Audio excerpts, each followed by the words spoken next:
Hello అండి, welcome back to my channel. ఈ కుర్తీని నేను బ్లౌజ్ గా కన్వర్ట్ చేద్దామని అనుకుంటున్నా. వేస్ట్ అయ్యే కుర్తీని స్టైలిష్ గా ఒక బ్లౌజ్ అయితే క్రియేట్ చేద్దాం. ఎలా చేయాలో స్టెప్ బై స్టెప్ చూపిస్తాను, చూసేయండి. ఈ డ్రెస్ కి చెస్ట్ భాగం బాగా టైట్ అయిపోయింది, అందుకే నేను పై భాగం తీసుకోకుండా కింద కట్స్ భాగం దగ్గర క్లాత్ అనేది తీసుకుంటున్నా. 4 మడతల మీద ఇలా అయితే ఫోల్డ్ చేసుకున్నాం కదా. ఇప్పుడు నేను ప్రిన్సెస్ కట్ అయితే కట్ చేస్తున్నాను అనమాట.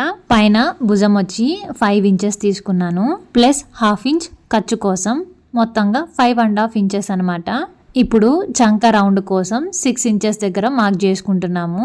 ఈ 2 మార్క్స్ ని కలుపుతూ ఒక లైన్ అయితే డ్రా చేసుకోండి. తర్వాత చంక రౌండ్ కోసం 1.5 ఇంచెస్ దగ్గర మార్క్ చేసుకోవాలి. ఏ సైజ్ వారికి ఎంత తీసుకోవాలని నేను లాస్ట్ బ్లౌజ్ కటింగ్ వీడియోలోనే చెప్పాను. ఆ వీడియో చూడకుంటే మాత్రం ఒకసారి చూడండి, మీకు అర్థమవుతుంది. సో ఇప్పుడు చంక రౌండ్ అనేది మనం డ్రా చేసుకుంటున్నాము. భుజం వచ్చి 3 ఇంచెస్కి మార్క్ చేసుకుంటున్నాము. ఇప్పుడు నెక్ లెంత్ అనేది తీసుకుందాం.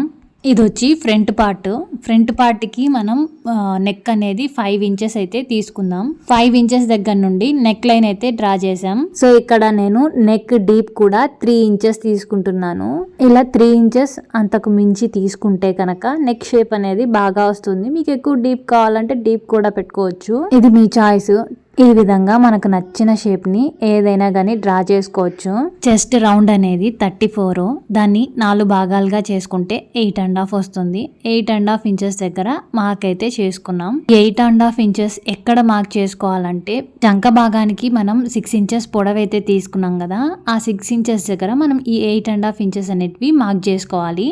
నడుము రౌండ్ వచ్చి 30 ఇంచెస్, దాన్ని 4 భాగాలుగా చేసుకుంటే 7.5 అనమాట. సో ఆ 7.5 ఇంచెస్ దగ్గర మార్క్ చేసుకోవాలి.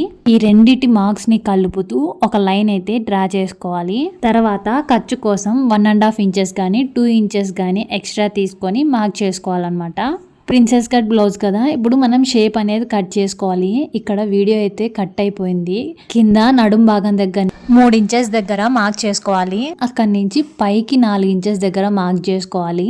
ఆ 4 ఇంచెస్ దగ్గర నుంచి చంక దగ్గర లైన్ గీసుకున్నాం కదా, ఆ రెండింటిని ఇలా షేప్ డ్రా చేసుకుంటూ కలిపేయాలన్నమాట. సో మనం ఇక్కడ డాట్ చేసుకోవట్లేదు కదా, షేప్ కోసం ఇక్కడ 1.5 ఇంచెస్ దగ్గర మార్క్ చేసుకోవాలి.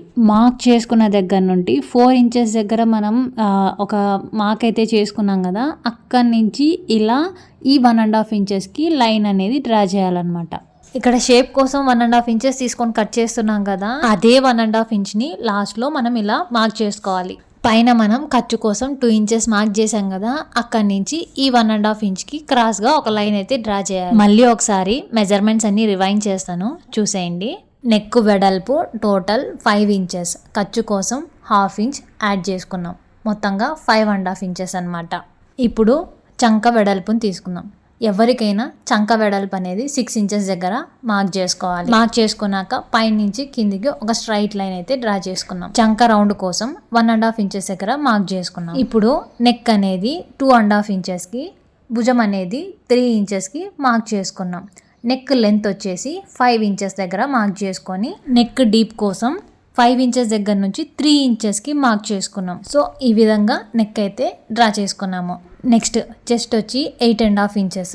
8.5 ఇంచెస్ ఎక్కడ తీసుకోవాలంటే మనం చంక రౌండ్కి 6 ఇంచెస్ అయితే తీసుకున్నాం కదా, ఆ 6 ఇంచెస్ దగ్గర నుంచి 8.5 ఇంచెస్ దగ్గర మార్క్ అయితే చేసుకున్నాం. తర్వాత నడుము వచ్చి 7.5 ఇంచెస్ ప్లస్ 2 ఇంచెస్ ఖర్చు కోసం యాడ్ చేసుకున్నాం. ఇప్పుడు షేప్ కోసం 3 ఇంచెస్ దగ్గర ఒక మార్క్ అయితే చేసుకొని అక్కడి నుంచి 4 ఇంచెస్ దగ్గర పైకి మార్క్ చేసుకున్నాం అనమాట.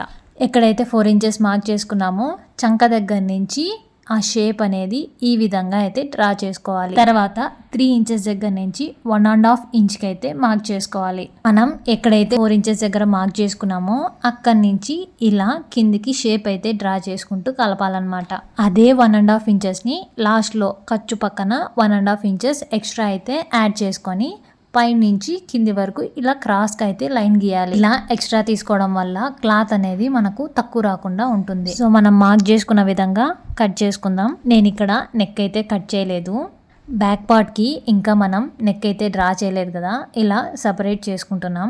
ఇక్కడ ఫ్రంట్ పార్ట్కి ఏ విధంగా అయితే మనం మార్క్ చేసుకున్నామో సేమ్ అదే విధంగా మార్క్ చేసుకున్న విధంగా మనం ఇలా కట్ అయితే చేసుకోవాలా. నేను ఫ్రంట్ పార్ట్కి లోతు కూడా తీసేసుకున్నాను, నెక్ కూడా ఈ విధంగా అయితే కట్ చేశాను. సో ఇదన్నమాట ఫ్రంట్ పార్ట్ కటింగ్ అయితే అయిపోయింది.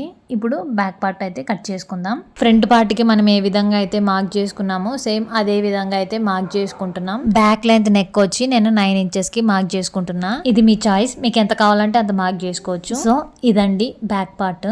నా దగ్గర ప్లెయిన్ శారీ ఉంది పింక్ కలర్ది. సో ఆ శారీకి చివర్లో కొంచెం క్లాత్ అనేది కట్ చేసి ఇలా పైపింగ్ అయితే కాదు, ఇలా మడత పెట్టి సన్నగా అయితే కుట్టేశాను అనమాట. సో డ్రెస్ కాలర్ నెక్ కదా, కాలర్ నెక్ కాబట్టి పైన పాట్లీ బటన్స్ అయితే వచ్చినాయి. ఆ పాట్లీ బటన్స్ ని నేను బ్యాక్ సైడ్ హుక్స్ కి ఇలా అయితే యూజ్ చేశాను. సో బ్లౌజ్ అనేది స్టిచ్ చేసిన తర్వాత ఫైనల్ లుక్ వచ్చి ఇదండి.